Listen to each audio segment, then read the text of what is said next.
안녕하세요. 얼마 전에 이제 제가 두경부암 4년 6개월 차하고 폐암 1년 6개월 차 검사 결과를 말씀드렸잖아요. 그래서 지금 이제 일단은 잘 유지되고 있다 그 말씀을 드렸고, 오늘은 그래서 제가 지금 현재 어떤 병원 치료를 받고 있고, 그 다음에 생활 습관이라든지 뭐 식이는 어떻게 하고 있는지 현재 시점에서 제뭐 수병 비결이라고 할까요? 비결이라기보다는 그냥 저는 어떻게 하고 있다, 이런 거를 좀 정리해서 요약해서 말씀드리려고 합니다. 크게 네 가지로 구분해서 말씀드릴 건데, 첫 번째는 병원 치료를 뭐뭐뭐 하고 있는지, 두 번째는 생활 습관이나 운동은 어떻게 하고 있는지, 세 번째는 식이 습관이나 특징 뭐가 있는지, 마지막으로는 정신건강 관리를 어떤 식으로 하고 있는지, 그렇게 해서 정리를 좀 간단하게 해서 말씀드리겠습니다. 먼저 첫 번째로 병원 치료입니다. 저는 면역 항암제 옵디보를 매월 1회 맞고 있습니다. 4주에 한 번씩. 이때 이제 특이점은 180mg 정규 용량이 아니고 100mg을 맞는 게 조금 특징입니다. 보통 옵디보는 몸무게 1kg당 3mg을 쓰거든요. 그래서 60kg의 성인이면 180mg를 맞는 게 정상이죠. 근데 저는 좀 줄여서 맞는 거가 특징이고, 두 번째로는 고주파 온열 치료입니다. 저는 2주에 한 번씩 한 달에 2번 받습니다. 제가 받는 온열 치료 장비는 셀시우스라는 그 독일 장비인데, 어, 온코소미아라는 것도 있죠. 독일 장비. 둘 다 독일 장비입니다. 셀시우스라는 회사는 헝가리에 있는데, 헝가리에 있는 그 회사가 독일에서 헝가리로 법인을 옮겨서 생산한 거기 때문에 둘 다 독일 제품이라고 보시면 되겠습니다. 그 다음으로는 미술토 자가주사를 일주일에 두세 번 맞습니다. 어떨 땐 깜빡하고 한 번 맞을 때도 있는데, 요거는 복부에 자가주사를 하는 거거든요. 제가 예전에 과거에 영상을 한번 만들어 드린 적이 있습니다. 자가주사 영상을 포함한 거. 그 다음에 미술토의 효능에 대한 논문 리뷰한 거 있는데, 그거 시간 되시면 한번 보시면 되겠습니다. 링크를 제가 아래쪽에 걸어 놓겠습니다. 제가 맞는 용량은 최고 용량입니다. F2 단계 20ml짜리. 보통 한 번 맞으면 2년까지 맞으라고 병원에서는 권유를 하더라고요. 저는 벌써 1년 6개월쯤 맞고 있는데, 내년 초 정도까지는 계속 맞아볼 생각입니다. 그리고 이거는 치료는 아니고 비타민 D 주사, 이거는 그냥 유지 치료인데, 제가 사실 미네랄에 비타민 D 성분이 포함되어 있어서 부족하지는 않습니다. 근데 암 환자는 기본적으로 비타민 D가 일반인에 비해서 모자라는 편이 많으므로 수치 신경 쓰지 마시고 그냥 3개월마다 대놓고 주기적으로 맞으신다고 생각하시면 될 것 같아요. 엉덩이 주사 한 대 맞으면 한 석 달 유지가 되거든요. 피 검사를 했을 때 40 이상 유지가 되는 게 좋고, 저는 현재 한 45에서 50 정도 계속 유지가 되고 있습니다. 이제 겨울이 되면 햇빛이 부족하니까 비타민 D 수치는 더 신경 쓰셔야 될 것 같아요. 그 다음으로는 생활 습관에 대한 내용입니다. 생활 습관과 운동. 저는 매일같이 6,000보 이상 걷는 것을 이제 기준으로 하고 있습니다. 핸드폰에 만보계처럼 찍히거든요. 6,000보라고. 요거보다 모자라면은 저녁 먹고 자기 전에 그냥 동네 한 바퀴를 돌아서라도 6,000보를 채우려고 노력하고 있고, 어쩌다 이제 등산 가면은 10,000보 이상 훌쩍 넘어가기도 하는데, 일단 기준은 6,000보로 잡고 있습니다. 그리고 집에서 맨손 스트레칭이나 뭐 팔굽혀펴기, 제자리에서 스쿼트 앉았다 일어났다 하는 것도, 요거는 계획적으로는 못하고 생각날 때마다 하고 있습니다. 여기에 더해서 이제 역기를 든다거나 이런 근력 운동도 서서히 늘려갈 계획입니다.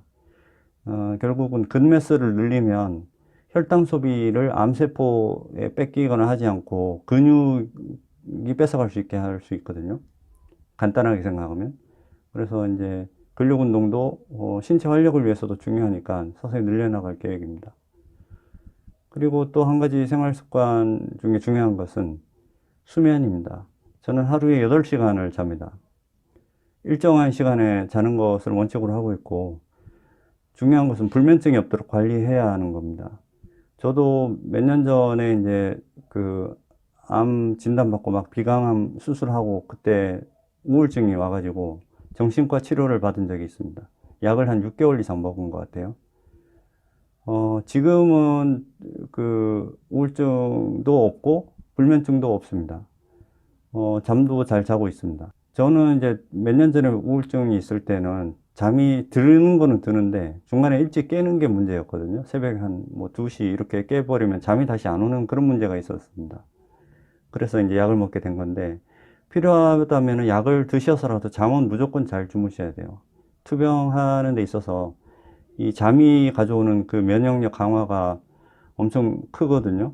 그거를 염두에 두시고 혹시 병원에 입원 중이시면은 그냥 주치의한테 수면제 달라 그래서 그냥 그렇게 받아 드시지 마시고 신경정신과 이제 요즘은 정신건강의학과라 그러는데 거기 협진을 내달라 그래서 제대로 된 약을 대신 정신과 약은 조금 장기간 복용하는 단점이 있긴 하지만 협진으로 정확한 약을 복용하는 게 좋습니다. 그리고 반신욕을 제가 한 달에 한두 번 정도 하고 있고, 그 다음에 올 겨울에는 조격도 한번 시도해 볼 계획입니다. 건식 조격. 물에 담그는 거 말고 이렇게 건식으로 하는 게 있더라고요. 그걸 올 겨울에 한번 시도해 볼 계획이고, 그 다음에 케미컬 버든이라고 몸에 화학 물질을 흡수를 최대한 막기 위해서 제가 이제 흰머리가 있어서 염색을 계속 해왔는데, 염색을 작년부터는 중단했고요. 그 다음에 두피 건강을 위해서 샴푸를 전혀 쓰지 않고 있습니다. 인체에는 겨드랑이나 사타구니 같이 이렇게 털이 있는 곳에는 땀이 많이 나고 습하게 되어 있거든요. 두피도 마찬가지로 모낭이 더 발달되어 있기 때문에 땀이 많이 배출되고 할 텐데 이제 샴푸를 쓰게 되면은 피지가 더 분비가 많아져서 땀구멍이 제 기능을 잘 못하게 되죠. 그래서 케미칼은 케미칼대로 흡수하고 그것도 뺀다고 디톡스하고 이러는 것보다 아예 최대한 받아들이지 않고 또 배출은 또 최대한 잘 원활하게 될 수 있도록 하는 게 포인트라고 생각합니다. 같은 이유로 풍욕이나 커피 관장 등의 디톡스는 지금 전혀 하지 않고 있습니다.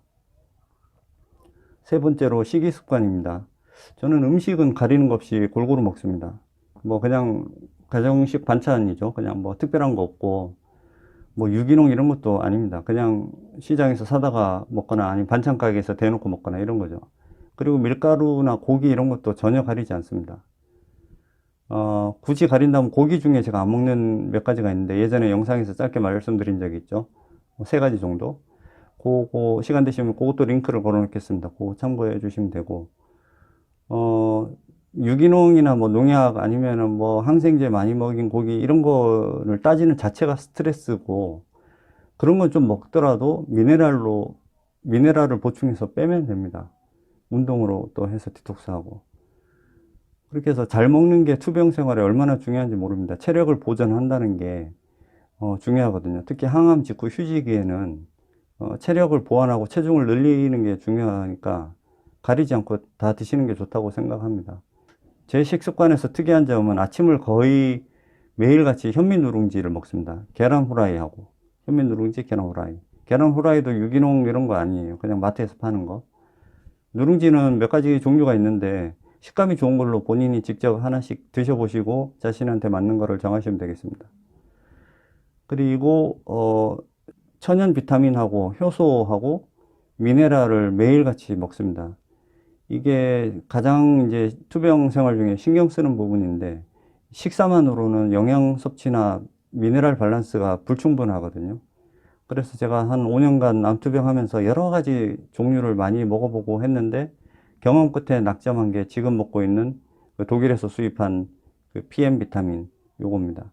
그리고 녹즙과 버섯물 이런 민간요법은 전혀 하지 않고 있습니다. 그건 뭐 번거롭기도 하고 영양소가 또 막 치우쳐져 있어서 불균형이 초래될 수도 있고 또 비용도 만만치 않아요.